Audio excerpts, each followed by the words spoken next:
kendo miwane twak kiwuok e kaunti ma Kisii. Awinje yo makare Cleophas mana kaka wachono antiere e boma ma Kisii kendo adwani mondo alos kod moko kuom jopiny mondo gigolane pachgi. Mokwongo gichak gi chal mar thieth e kaunti ma Kisii, to ka gisewacho mano bende gin gi gik ma gidwa wacho mang'eny kaluwore kod ng'anyo motimore odiochieng'no mano manyoro. Abro chako ga achiel kuom nyiswa ni iluongi ni ng'a. Mokwongo inyiswa ni ati weche mag thieth e kaunti ma Kisii chalo nang'o nyaka sechegi kapok wawuoyo wach mag ng'anyo. Erokamano ahinya Crispin Otieno, an iluonga ni Odiwo George, kan Kisii. Yore mag thieth an gi kad mar NHIF, to kad mar NHIF aneno ka kuo osuptal mar private gimoro amora aneno ka bedo ni sawa. To kaponi noyudo ka nadhi natero nyathi e osuptal private, naneno ka ne gi thiedho nyathi to ok nayudo mabadiliko ne onge. To nagolo nyathino matero referral osuptal maduong' mar serikal. Kana tero nyathino osuptal general hospital, nayudo ka thieth ne en sawa. To gima ne odhiera ma ok nang'eyo ma pod odhiera nyaka sani gi Kisii level 6 ni thieth gimoro amora gigoli mondo mi idhi nyiew oko. To chiemo iyudo ka samoro iyudo ka chiemo kel, to chiemo yudo ka chiemo rumo. Koro ne chuna nyaka tedi chiemo mondo adhi amany chiemo mondo mi ater nyathi.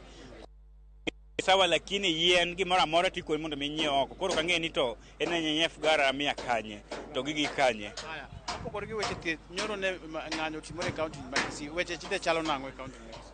Erokamano ahinya, yore mag ng'anyo nyoro ne ni sawa kabisa. To mokwongo nyoro wang'anyo gi muolo, to lakini polise ma bende nyoro ne o attack jopiny.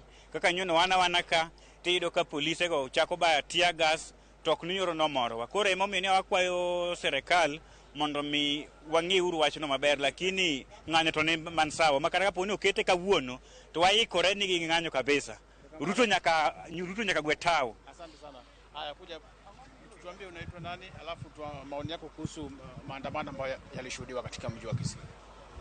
Anigilonga ni Stephen Otieno. Kalore gi maandamano manyoro. Ewa andamana gi muolo to askeche nodonyo kama watiye. Magi interfere kodwa. Koro polise wetiyo gang'enge e yor go raia. Wano kwa kinyo gin bat no gibiro nyaka mwatiye magilawo wano gotiye ga garage. Gino nokomorowa. Koro awuogi jatend piny ma William Ruto. Kwere skeche gi owe go jopiny maonge kosa. Erokamano. Erokamano ahinya. An gi nyinge luonga ni Rico Mondi kata Wivi Mbaya aka mtetesi mar jong'anyo. Awacho ni sirikal otemane matek mondo oduoknwa bech ngima piny moso moloyo to yono mar mo jogo inyoga ahinya, koro miyo kaka wanyalo wuotho bedo matek. Mar ariyo, obila tiyonwa gi teko ahinya, koro giwewa wang'any gi kwe nekech ngima mar piny oidho makata kaka wanyalo konyore onge. Iyudo ka sani koro chuno ni kata ka wanyuol wapuonjo ma nyithindo dhi e mijengo, nikech idhi puonjo nyathi to tich modhi tiyo onge. Koro gino bedo no matek ahinya. An gi nyinga iluonga ni Duncan Mondi Magak. Ago erokamano Ramogi kuom wuotho kae. An adhi wuoyo kor ka ngima tek kabisa. Sirkal oyud duoknwa bech gik moko piny. Kech kata wayud mana siling 1,000 chalo mana siling 5. Koro wakwayo ni gine kaka ginyalo duoknwa nengo mafuta piny mondo ngima odhi malo, mondo ngima odok piny maber kaka owinjore. Erokamano. Udhu Mosta Victor Juma. Erokamano.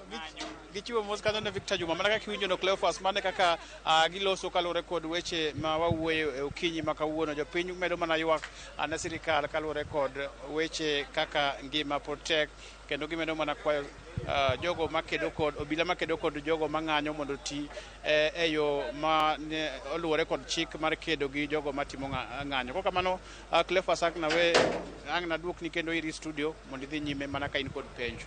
Erokamano ya Crispin Otieno. To jo Kisii kanyo giwacho mana ni giwuok e weche mag thieth go ng'wech, gidonjo e weche mag ng'anyo. Erokamano ahinya kuom bagono twak kod jogo mantie kanye kaunti ma Kisii. Nyakoro Ramogi jongo wachopo e giko ma twak okinyi ma kawuono. amiyo daktari Dennis Miskela mondo miwa wach mare mogik. Ote mare ne jogo jokanyo mag KMPDU mantiere kor gwenge mopogore opogore mantiere buona Nairobi ka kotene kod weche gi mag ng'anyo. Daktari, tulen mari dakika achiel kende to tiki. Adwoko kamano kuom kawe studio. Kendo nyiso members gani kwa luongo ng'anyo kiny giwuog gibede out of workplace. To jopiny wacho ni join uru weche mag ng'anyo gi. Une mwathagre ni une modwani mondo uyud better healthcare. To wadani ubed joma you can count your political leaders accountable from MCA to MP to governor to senator. Penjuni, what are they doing on issues of healthcare? That's my challenge. Erokamano daktari Dennis Miskela. Thuolo matwako do odiochieng' ma kawuono. Erokamano. Nyakoro magejwang' mane makelo wa e giko mar twako kinyi ma kawuono. Sa osekalo dakika 59 pok wachopo saa 5 kata kamano wasetieko chenro kinyi ma kawuono. Eleo jowadwa duto mane okelo chenro biro ni yo makare.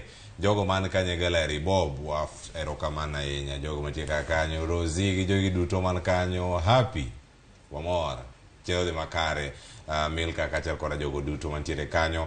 Bradley erokamano ahinya, timo tich makare ahinya ka wan kodi kachel nyaka jo library ka ochopo kar kanyo ka obiro kawo card ne liero kamano ahinya kuom biro kawe. Anes kachel koda ji te manie kae wacho di John kod Sharon Ong'aw manano gi chenro kinyi ma kawuono. Betty kane digital kar kanyo. Poch gi Pach analore gi kanyo. Nyinga Cleophas Oluoch jakisumo kata kwar mokeu nyaka Chisango. Waromo odiochieng' makiny e chenro mar Upiny kod Mbako Romo. Oriti masane.